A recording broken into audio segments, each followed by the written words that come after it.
We can, very good, thank you. So those who cannot be with us today can still view our program at a later time or at an AARP YouTube channel.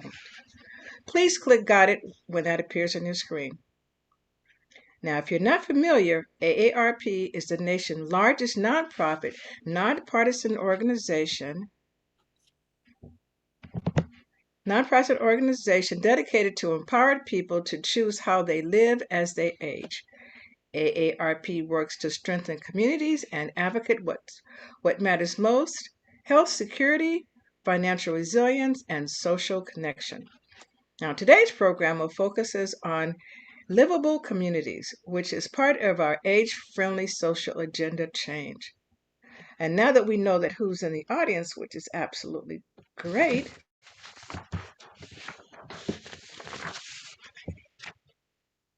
so now to get to know our audience a little better, we're going to take a quick poll. So please put your answers as you see the poll. The poll says, I want to learn how climate change. So the first question is advocate, raise awareness or educate, everyday life activities, or disaster preparedness, or something else that you may know of.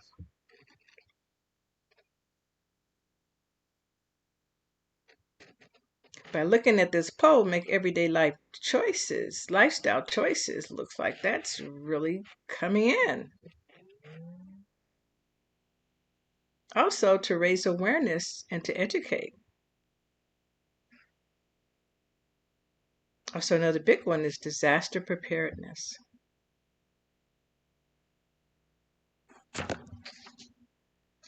So thank you so very much for participating in our polls.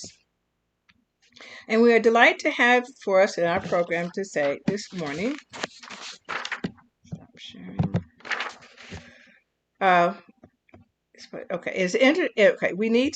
Let's back up. We need to know about climate change. It's my pleasure now to introduce our guest interviewer, Bob Pratt. Bob Pratt is one of AARP's treasured volunteers serving on the Executive Council. His area of passion includes building livable communities for all ages, as well as making sure that communities are designed with climate-friendly initiatives in mind. Bob joins us this morning from San Diego, California. Welcome, Bob. Hey, Joyce. Thanks for having me and for that nice introduction. I'm really excited about today's program because, like many, I've already observed the impact of climate change on my family's health, on our pocketbooks, and especially on our vulnerable neighbors that can't really afford to adapt to its impact. So I'm also excited today, and you'll see why, for our guest speaker to join, who is absolutely passionate about educating all of us about the challenges and the opportunities that climate change presents. I do want to note to our audience outside of California that we may be referencing things specific to our state, and not everything mentioned today will be applicable to you. So you need to check with your local jurisdiction for specific rules, services, etc., that may be available in your area. Now, people may not agree about the causes of climate change, but its impact is being felt close to home in weather-caused damage to residents. That's regretfully happening today. Higher insurance rates, difficult farming conditions, rising grocery and utility prices, and a greater risk for allergies and heat-related illnesses, just to name a few of the effects. These impacts are touching all of us, and the struggle is real. So to help us with all this, I'm delighted to introduce our guest speaker this morning, a colleague and friend, AARP staff member, David Azevedo. As Associate Director of Advocacy and Community, David leads community-centered advocacy campaigns for California in Sacramento on behalf of the state, of course. And David monitors legislation and manages advocacy actions on critical AARP priorities with an emphasis on transportation, utilities, disaster preparedness, and broadband. So welcome, David. So glad to have you come with us today. And for our audience, if you have questions for David, please put them in the chat. We will try to get as many questions answered toward the end of the program. Before we dive into your presentation, David, can you tell us a little bit how you got started in this work and why you're just so passionate about this work related to climate change? David? Sure. Well, thank you so much for having me, Bob, and the rest of the tea and coffee team. I think the obligatory salute with your beverage of choice this morning, getting you up. And I see, just so happy to see folks from all over the country join us, and also see some neighbors of mine. I'm in Fair Oaks, and get to see folks from Citrus Heights and surrounding areas on the chat here as well. But a real wake-up call for me, I was a lifeguard back in the day, and just used to be one of those idyllic summertime jobs in high school that you just sit outside and get a great tan and just have a good summer job. And I'll never forget, July 2006 was the first really bad fire season of my life that of course affected me in the sense that it was pretty miserable to be a lifeguard when ash was raining around you and the sky was making your eyes water. But of course, as the years went on, the fires have just kept getting worse and worse. And as a swimmer, that's always something that impacts you and being able to get outside and go for a swim. But then as I've kind of watched a lot of my family members get older and start to live, for the folks who have lived next to wildfires in their homes and communities, and just feeling, I got one phone call from a grandmother one time that was just kind of, I'd never heard her that afraid of, I'm in the evacuation zone. I don't really know what to do. And it's just that stuff really, it really changes you as a person, right? Where, everything about your lifestyle, your day-to-day life that you think you might take for granted, climate change is coming for it in some way or another. But what I like to do just personally, right, is just this kind of exercise of, for every minute you kind of spend thinking about, the kind of effects and maybe doom and gloom of it all, you spend 2 minutes, twice as much thinking about the opportunities and thinking about, some of the ways that we can change things for the better. Okay. Thanks for sharing those personal views, David. I can feel the passion and the energy you bring to this work, and looking forward to hearing your presentation. And I'm sure your audience will have lots of questions as we go along too. So turning the mic over to you, and the floor is yours, David. Sure. So let me get the presentation up and running. Okay. Can everyone see my screen here? Nope, they can't now. Not yet. Not yet. So It's okay. There we go. Coming on. that work now? Yep. Okay, from the beginning. So I chose this graphic to really start us off here, with this idea that, again, there's a lot of doom and gloom out there. And this is going to be, for some cases, kind of a difficult conversation, right? Especially for those who have lived with some of the impacts already about climate change. But I really love this image and how it pulls back the curtain of a better future, that there is a better future ahead of us if we make those right decisions. And there's that positivity that I really want to embark here, because there really are everyday actions that we can take, big and small, that can make a difference. So this presentation today will briefly go over what exactly is climate change, what's the health and wealth impact on older adults, and that's really the big reason why AARP is getting involved. And then, of course, we're going to talk about those hopeful solutions. And if you have any questions, please add to the Zoom chat at any time. We'll be having a great Q&A section. So I wanted to start us off with a brief exercise here, just to center us in positivity. So, again, we see a lot of folks from all over the country. So I'm actually really excited to get your opinion too. What's your favorite place in nature in California? For those of us in California, would love to see that in the chat. For those of you coming from elsewhere, what are your favorite places? I see a lot of folks from some beautiful parts of the country. And so would just love to kind of see that in the chat. And I won't be able to look at the chat myself with the presentation up, so I can't wait to see them in a moment, but I hope everyone else is looking through the chat as I kind of share my own personal favorite place, and that's Big Sur, California. And if you haven't had the chance to visit Big Sur or know about Big Sur, It's this wild, rugged place just about maybe 2 hours south of San Francisco. And you wouldn't believe that it's 2 hours south of this big city, but it's this beautiful place where the redwoods, which is what you see here, meet the ocean. And I was there, luckily enough, a couple weekends ago when it was raining. And this being California, when it rains, a lot of people don't like to go outside.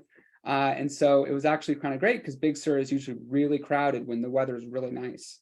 And so me and my partner had this kind of rare opportunity to explore Big Sur kind of without tourists and without a lot of people around.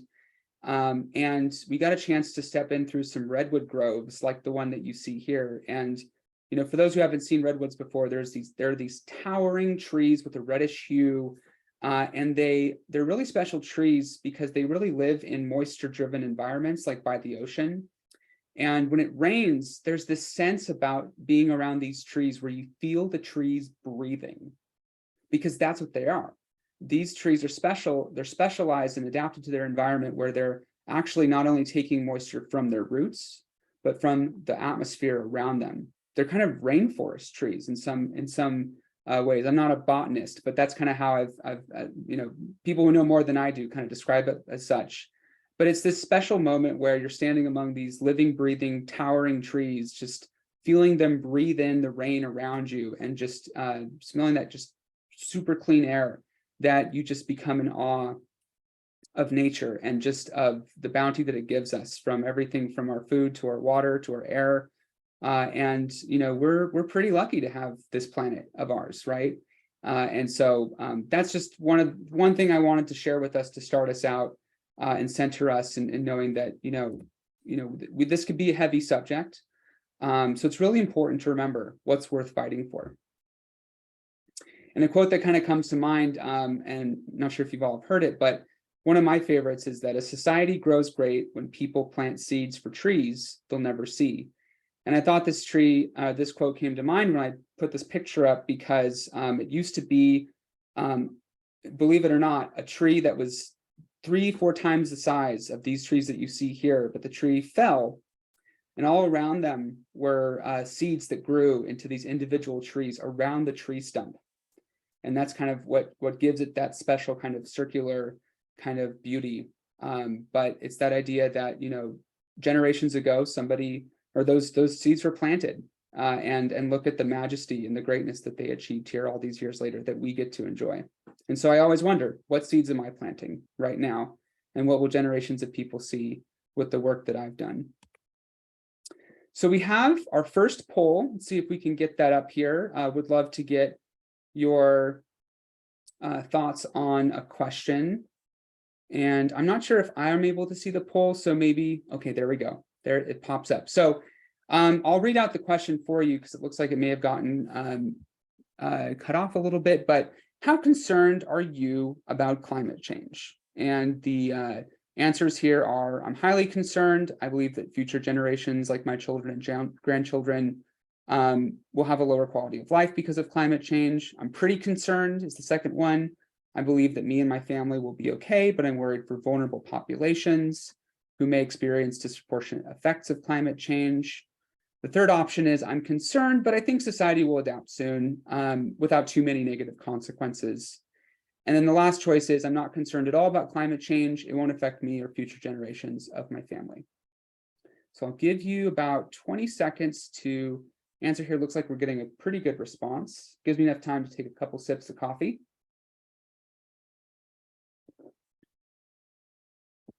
Okay, and the poll is ended here.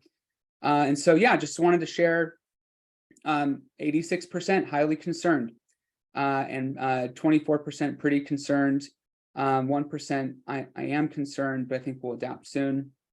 Thank you for sharing that. I think this is, you know, really helpful for AARP, not in the sense that, you know, we're an organization that represents 38 million members across the country. And we all know what our country's like, right? We're a very opinionated bunch, right? We have all kinds of different parts of us, and that's a good thing, I believe. I really think that our differences and opinions make us better when we can come together and find consensus. But one thing we're seeing that mirrors this poll here is that, people from all backgrounds are getting more and more concerned, especially as these events are affecting their day-to-day lives and the lives of people around them. So thank you for sharing that. So we'll go on to the next slide. So, we're not going to get too much into the science or facts of it, because that's not, I'm not a scientist myself. And of course, there's a lot of research that's available. But the one piece of, fact and science that, really has been an agreement here is that the world has warmed 1 degree Celsius, and that's a little bit more than 1 degree Fahrenheit, since the mid 1850s, which is when the Industrial Revolution began, when we started using, think everything from gas to coal. Well, coal was the first, and then eventually gasoline and other kind of fossil fuels that has resulted in emissions that have warmed our atmosphere. But this warmth of 1 degree Celsius, it doesn't sound like a lot, number one, right? It's just kind of seems like a little blip. But that warming has resulted in profound impacts on the health, wealth, and well-beings of humans. Case in point are wildfires. And here's an article that we put up on AARP in the wake of the Paradise Fire. And for those who may not be familiar, this was a real wake-up call for AARP and for advocates for older adults. The Paradise Fire was in the last month of 2018 from the Camp Fire that within 24 hours destroyed an entire city. And as that graphic kind of notes, the average age of those killed in the city of Paradise was 72 years old. Paradise was this place where a lot of older folks, middle, low income, chose to retire. They pooled their savings and they found that nest egg out in the slopes of the Sierra Nevadas, which is about a little bit northeast of Sacramento. And it was a very peaceful community, lots of trees, lots of nature. And older adults there were kind of thinking, this is my nest egg home, and I'm going to live here for the rest of my life. But this fire, unfortunately, changed all of that because, in large part, to climate change and the frequency and severity of wildfires in California increasing. Since the 1950s, the areas burned by California wildfires each year has been drastically increasing as spring and summer temperatures have warmed and spring snowmelt has occurred earlier. During the recent hotter drought, unusual warm temperatures intensified the effects of very low precipitation or rain and snowpack, which created conditions for extreme high-severity wildfires that spread rapidly. And here's a fact that kind of boggles my mind. Of the 20 largest fires in California's history, 8 have occurred in the past 3 years, or 5 years. This is a little older of a stat.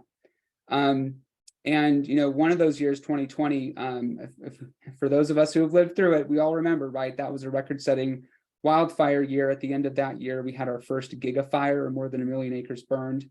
This is just kind of our new normal, right?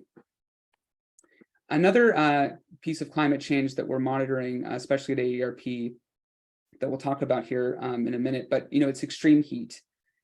Heat is the #1 weather-related cause of death among older Americans, with a disproportionate amount of those deaths above the age of 60. More than 80% of the estimated 12,000 people who die of heat-related causes annually are over 60. If extreme heat events like the one in 2021 that unfortunately cost the lives of 500 people in the Pacific Northwest, these events are claiming more lives than hurricanes, tornadoes, and floods all combined. And in the past 2022 heat wave in California, believe it or not, in September as fall starts, when we think that the temperatures are going to drop and we're going to see, those autumn leaves right around Labor Day, California had 10 days of record-setting heat. It broke 1,000 heat records all across the state, in places in the state that were absolutely not used to extreme heat. Another effect that we're monitoring here is drought. The extreme dryness that has really affected the American West, not just California, but states like Nevada, Utah, Wyoming, Montana, Arizona. This drought is the scientists have found rings in the earth, and again, I'm not a scientist, so it's been interesting kind of learning about all of this, but apparently this is the the longest drought in 1,200 years. And this mega drought is being intensified and linked with climate change. And, this is something that we're seeing in our reservoirs. And of course, with all the rains that we're seeing in California, we are very happy as Californians to be seeing a lot of our rivers and lakes fill up with much needed water. But unfortunately, kind of what we've been learning is that when you have long periods of drought, the soil isn't as spongy as you'd want it to be in a normal situation, in a normal climate. And the soil is so hard actually that the water runs past that soil and gets into our rivers and goes faster out into the ocean where we can't use it. And so, it's this kind of tricky scenario where the drought has made storing water a lot harder. And, there's already policymakers are scrambling for ways to, look at ways to recharge underground water reservoirs, or called aquifers. But it's just one of those things that we really have. Our infrastructure that we currently have that's used to a very different type of climate where the droughts are a lot less severe and the rains are a lot less severe, as we're seeing. The infrastructure built for that old normal, so to speak, isn't going to work anymore. And we need a very different type of infrastructure if this is our new normal. And speaking of too much water, there's this phenomenon that's kind of coming into grips of this weather whiplash. A metaphor that a scientist once described to me is that, especially in places like California, where we have more of a boom and bust pattern of dry years and wet, punctuated by wet years, places like California are like rubber bands. And in normal amounts of times, the rubber bands is kind of like that, right? Where it's just a very easy tension. But as the climate makes things hotter in the atmosphere and extremifies or makes, the weather more extreme, the rubber band increases. And you get these increasing polarities and extreme swings between those dry years and those wet years. And that's what we're seeing in California. Just in January, we had a sequence of atmospheric rivers, which is kind of a crazy metaphor to think about, a river in the sky that's just raining all of this water on you. It brought about 700 landslides. It affected 500,000 people in terms of power outages. The windstorms tore through neighborhoods, tearing down fences. Really, this is something that to some extent isn't a new phenomenon in California. Again, California has had periods of big floods, but our infrastructure has been built for those old floods, right? And not necessarily these new ones. And so a 2022 study found recently that, there have been links between the heating of the atmosphere and the doubling of risk of a megastorm that really could, lead to almost $1 trillion worth of damage in terms of flood in our communities. So I bring all that up, right? Of course, that's the heavy part of the conversation. But one thing that we're at AARP really laser focused on, it's really hard to age with these extreme risks to our homes, our communities, our health in terms of these climate risks. And that's unfortunate because we're aging more as a society right as the temperatures climb. So I told myself, I'm not really a graph person on presentations. I'm so sorry. But here's a graph that I think is really important for us to take a look at. For the first time in US history, older adults are projected to outnumber children just in a little over 10 years. And I bring this up because obviously from an AARP kind of caregiving, obviously we're known for our caregiving work. That's something that we're looking at in terms of, do we have enough people to take care of people as they age? Younger people especially. And we're also thinking of it as, with these climate risks like extreme heat and drought and weather whiplash and floods and wildfires, those things disproportionately affect older adults. And so are we as a society preparing for the fact that more of our population will be in this vulnerable risk category, right as we're seeing increased risks in climate? That's a huge question. And it's not a question we're not necessarily hearing our policymakers talk about. And that's why we're getting more involved. And that's why we're looking at the research here and really asking our members what they would like to see, what they're worried about, what's already affecting them. Because really that's the crux of it, is that older adults right now and in the future face these effects of climate change. And one of the things, again, AARP is known for our retirement security work. And the fact of the matter is that climate disasters threaten our retirement futures. These are residents of Paradise, going back to the Paradise Fire that really woke AARP up to, getting more involved in climate. They just found out in this meeting that they would not be allowed to camp out or park on their very own properties until the cleanup was complete for obvious health reasons and other environmental reasons. And this is something where, again, the traditional financial model of American retirement is being upended when you put all your money into a nest egg of your home and it's burned down or it's flooded. And you don't have that insurance, right? Because insurance is starting to be a lot more stingier with covering things and insuring properties against climate risk. And the states like California, which have a lack of housing affordability right now, it's its own crisis. It's contributing to folks that are trying to be like the folks here in Paradise, that they couldn't afford to age in place in their towns in Sacramento or in the Bay Area or in Los Angeles. They said Paradise is more affordable.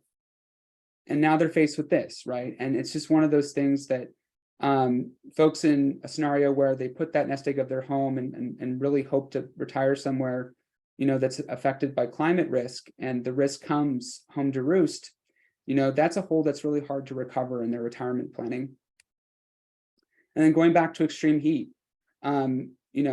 this is something where we just need to change our infrastructure. We need to change how our cities are built. This is something that people who are not used to living in heat are seeing heat come and also come in at times when it cools down. So one thing we saw in California in that 10 days of extreme heat, usually there's a lot of cool down that happens between the hottest part of the day, which can reach up to 110, especially in the Central Valley in California. We're well used to 110, sometimes even 112-degree heat, but it'll cool down significantly at night. Not so in these heat waves.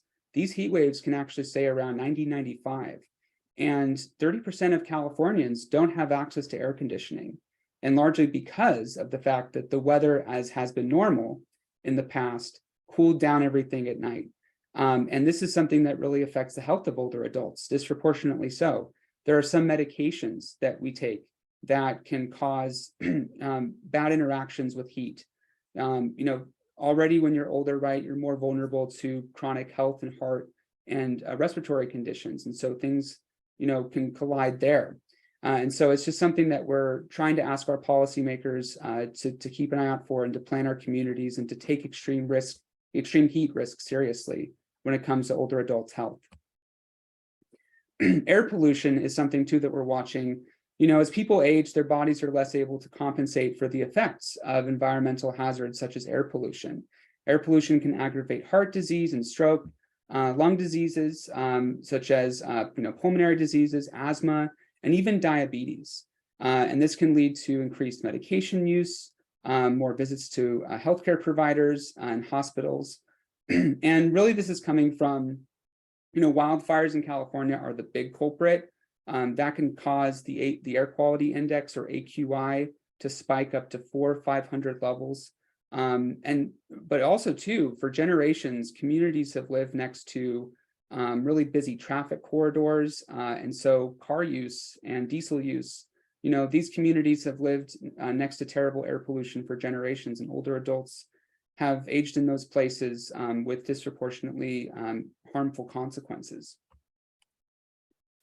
And we also have energy bills. We're all paying a lot more, right? Especially for those of us in California. It has been a hard winter because it's been colder than usual.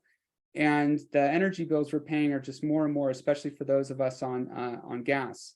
And this isn't just a wintertime thing. This is especially a summertime thing, especially as we head into an El Nino cycle.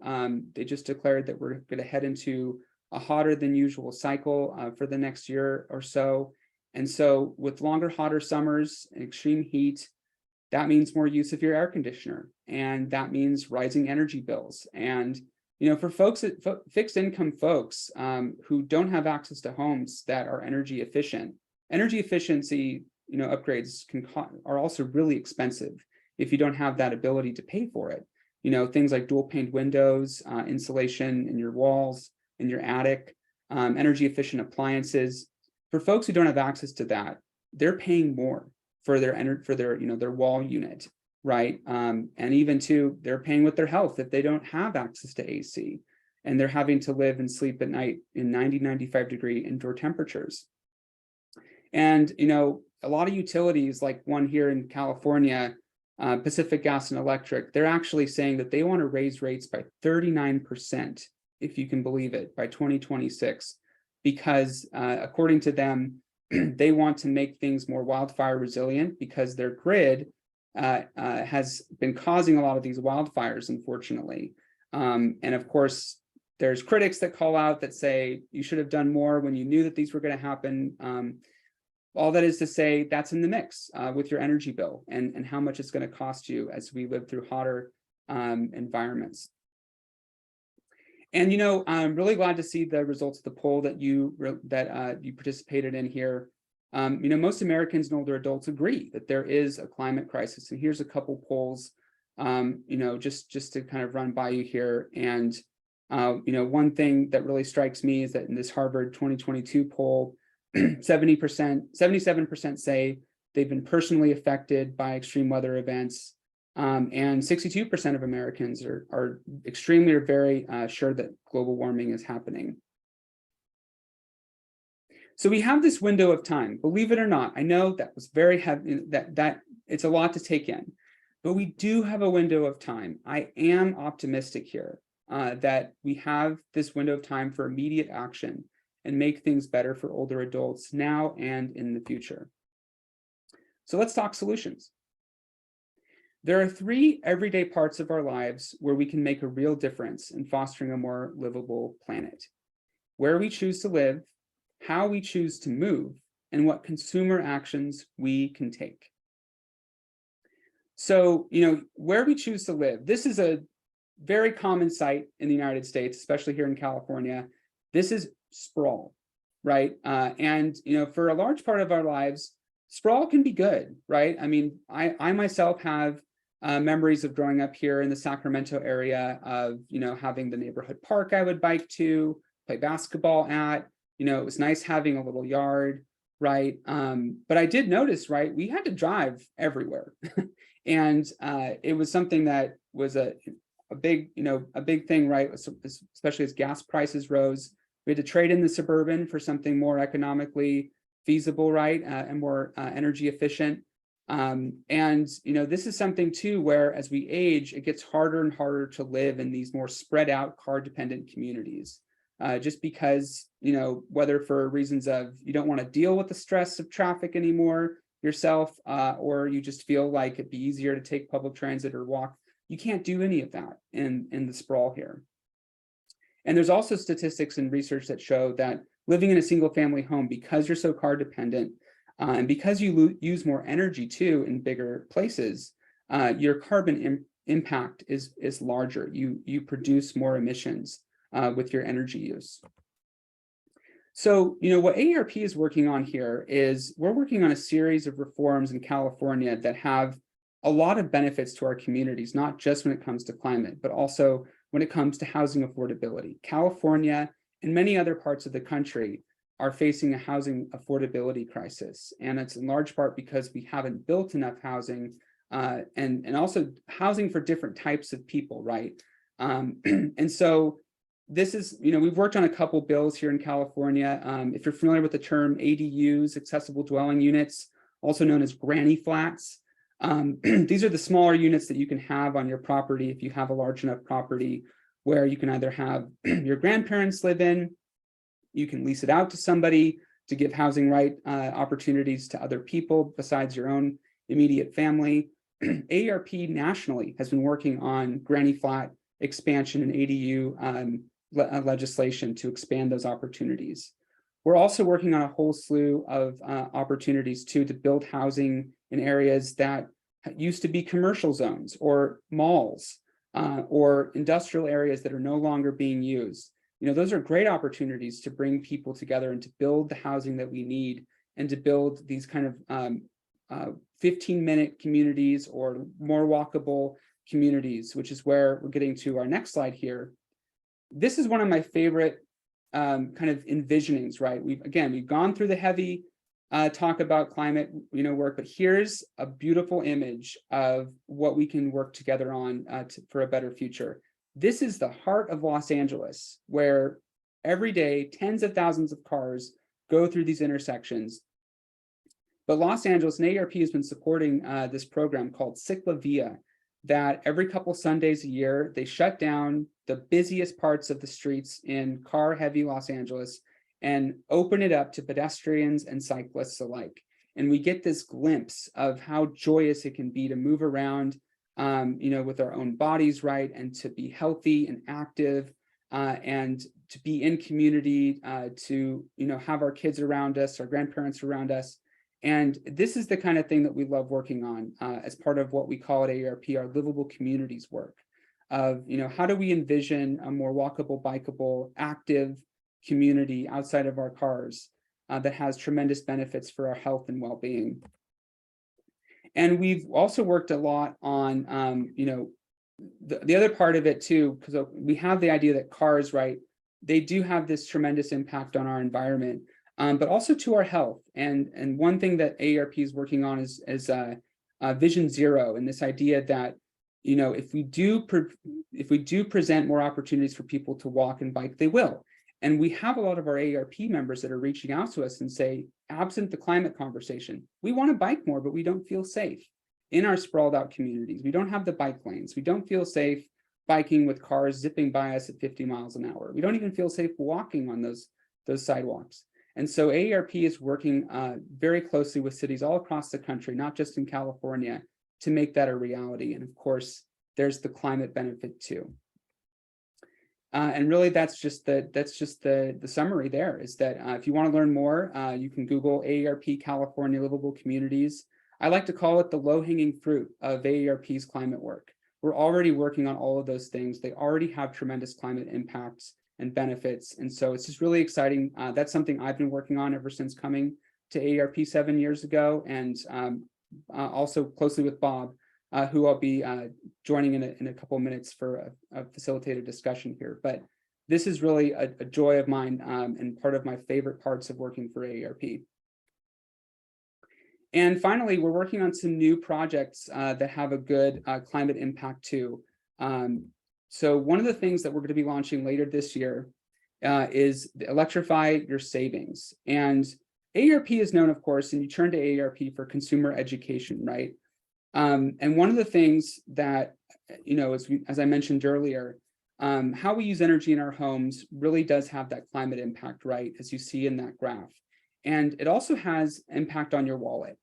And thankfully, there is a bill that was passed last year at the federal level that is going to be giving all of us an opportunity to upgrade our homes and to electrify our homes to not only save money, but to save the planet as well. And this is called the Inflation Reduction Act, also known as the IRA. And there's a variety of rebates and tax credits that will be available for you. If you're lower income, you can get the upfront rebates, and for everybody else, they get tax credits. And you can get some really great incentives to be able to do everything from, upgrade your gas appliance to an electric appliance, to even EVs, if that's something that you're interested in. Also at AARP, we've been doing a series of things called climate chats. We have drawn over 1,000 participants in a variety of hour-long conversations, which you can access on our YouTube page, talking about everything we've talked about on this panel so far. And so I definitely encourage you all to take a look at climate chats on our YouTube page. You can search AARP California Climate Chats to learn more.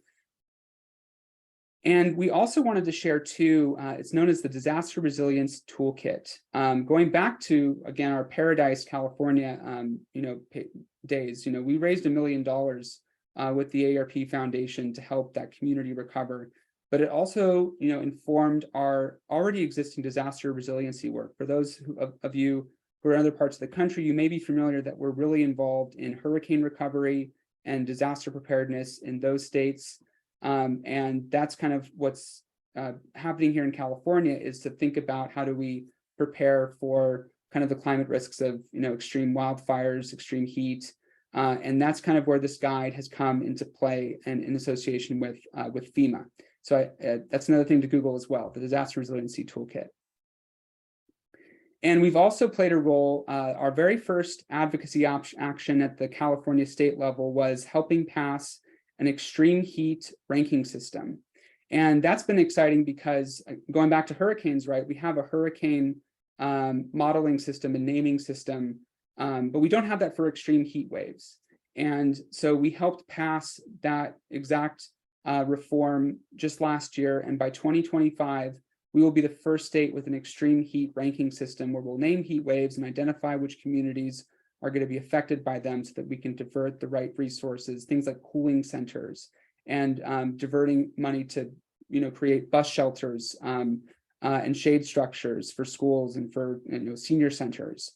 So we're really excited about legislation like that, and we'll keep working on that. And finally, we're really, again, looking at the intersection between our energy bills and extreme weather resiliency. This 39% rate increase, I'm part of a campaign to fight against that. There's a draft decision that will be released later this year.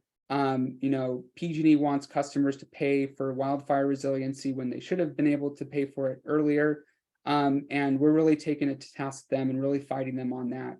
And also encouraging them to look at more lower cost efforts, which do exist, to help deliver energy in a more climate resilient model. And so stay tuned, because we would love your help, and please reach out to AARP California if you'd like to be part of that campaign to fight those energy rate increases. So with that, we have a couple polls, and then we'll go to our questions here. So we'll wait for the polls to go up on our site here. And so the first one is, how motivated are you to make lifestyle changes to lessen the impact you have on the environment?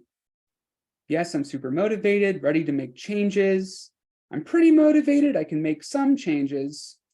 I'm not that motivated, but I'd be interested in some small changes. And nope, I'm not willing to make any changes to my life. So we'll leave that poll open for a couple more seconds.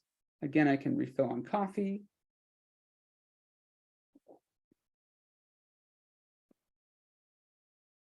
And again, if you have any questions, please feel free to use the chat feature.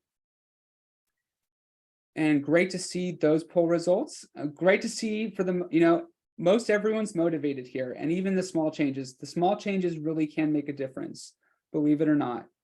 So thank you for that. So we'll go to our next poll.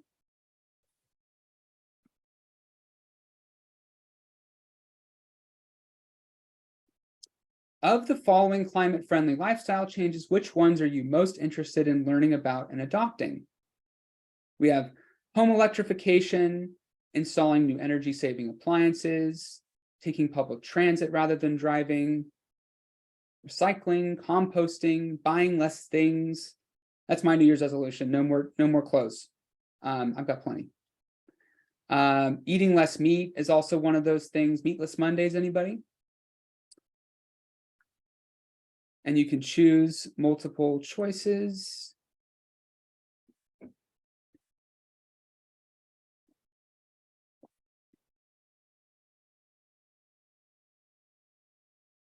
Okay. So we have a lot. Obviously, recycling is a great one. Composting, that's kind of been fun. I've been starting to compost this last year, and grown some really great vegetables from some of that. Good stuff there. Well, great. Well, thank you for providing that. And we have one more poll finally before we turn to Bob. Okay, so what would you like to see AARP do in the future to address climate change? So our answers are: provide members with educational information on the risks of climate change, provide members with educational information on ways to reduce their climate impact, use AARP's media tools, and brand to educate the broader population, and use AARP's advocacy influence to work with elected officials. And choose all that you can apply.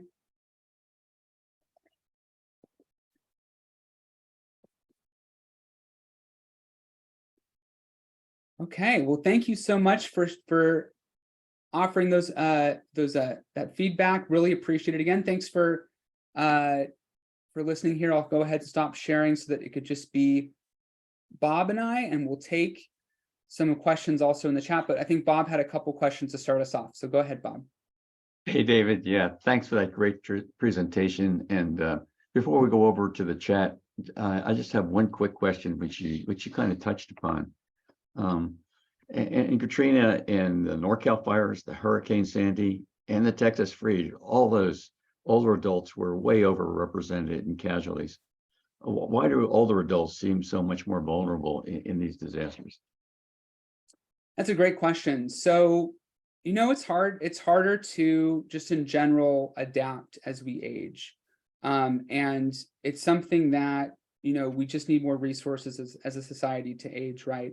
Whether, we pick up an injury along the way, or, we're diagnosed with something, those are just things that just make it, we lose that kind of invincibility that we may have had. And climate change and climate risks and disasters, those are just increased pressures, right, to how we age, from extreme heat, as we talked about earlier, from air pollution, from wildfires, and living next to car dependent corridors, more extreme winters, also just financially too, right? When you retire, you're on a fixed income.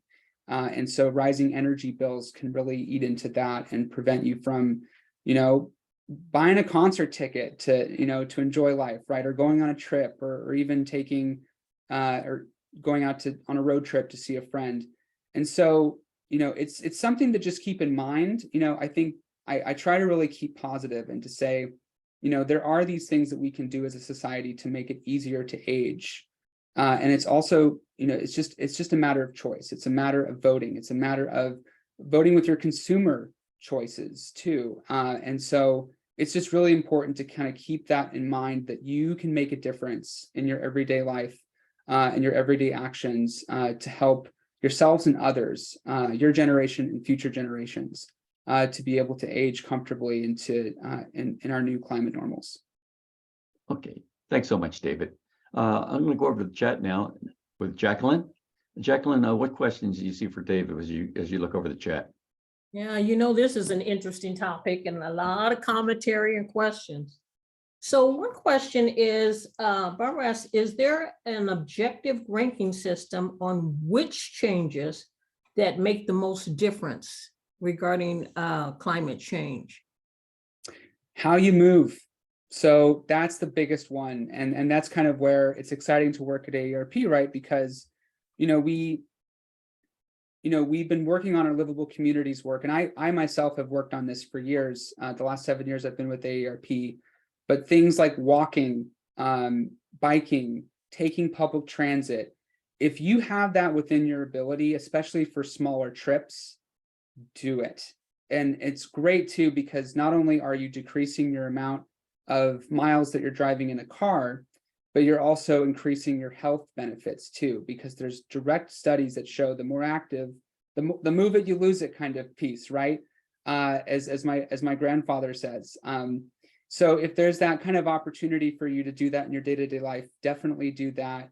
If you do drive, always kind of think about, okay, if I'm going to take out my car, I'm going to go do XYZ all at once, or try to kind of schedule a day. That's kind of what I do now, is that I try to structure my weeks to where I try to do all of my kind of driving in one day, to do my errands and chores and whatnot. And that way, and I always get excited when I, at the end of the day, think about, wow, I didn't drive at all, because I live in the suburbs. And so I do have that challenge of having to drive everywhere.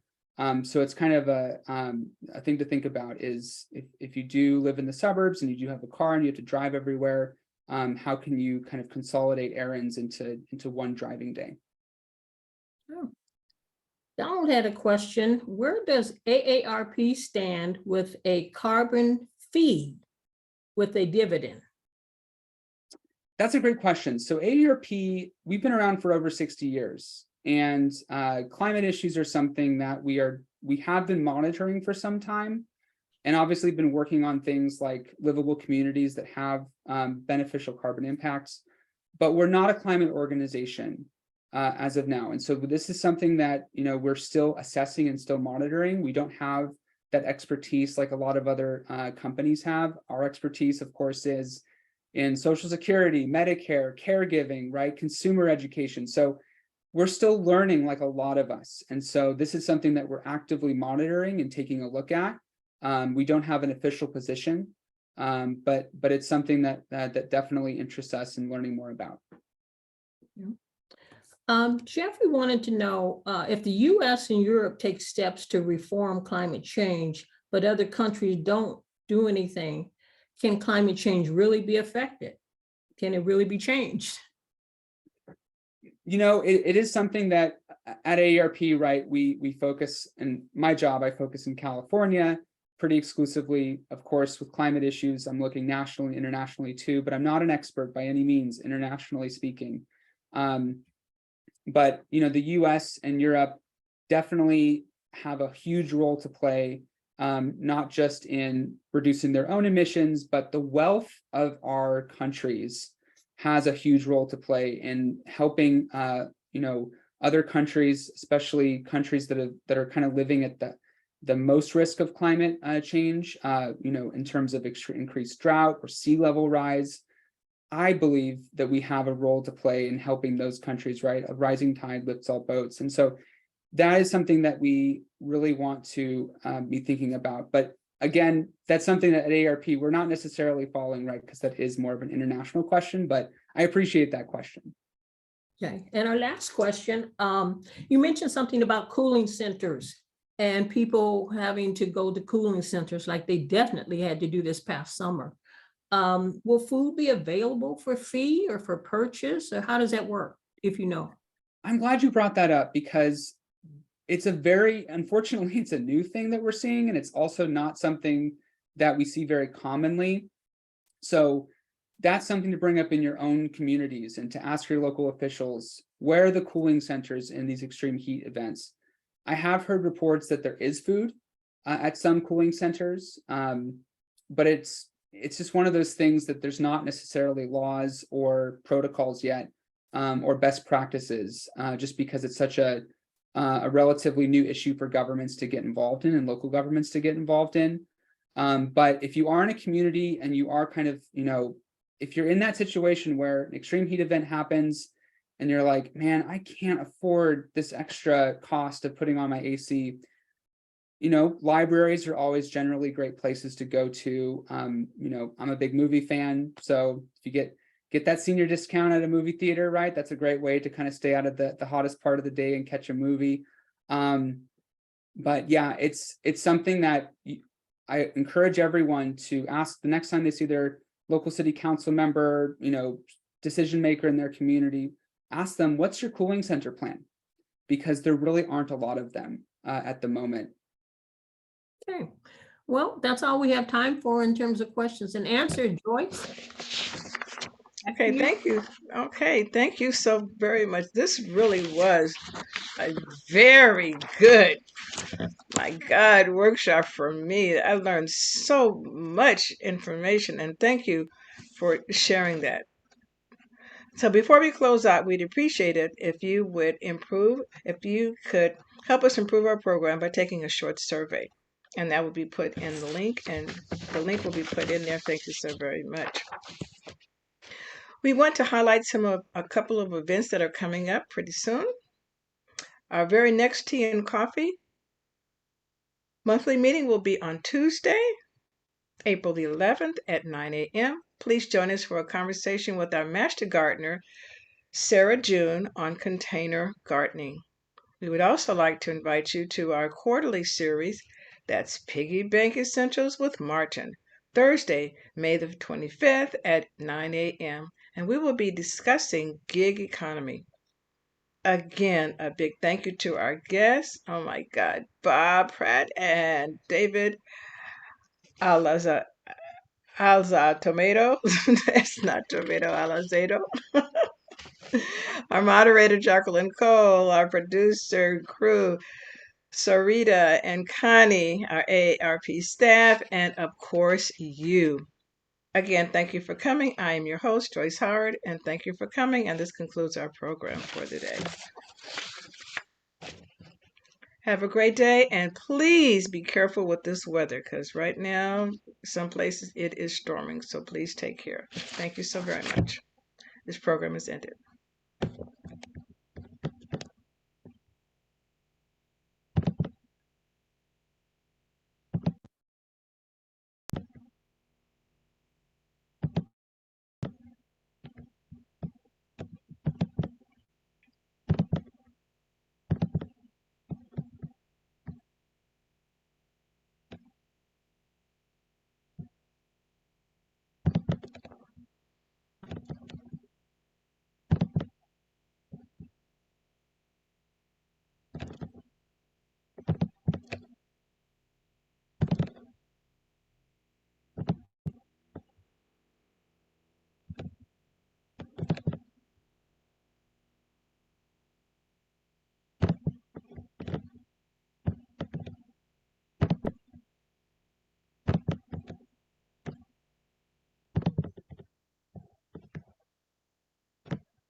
Should we stop the recording?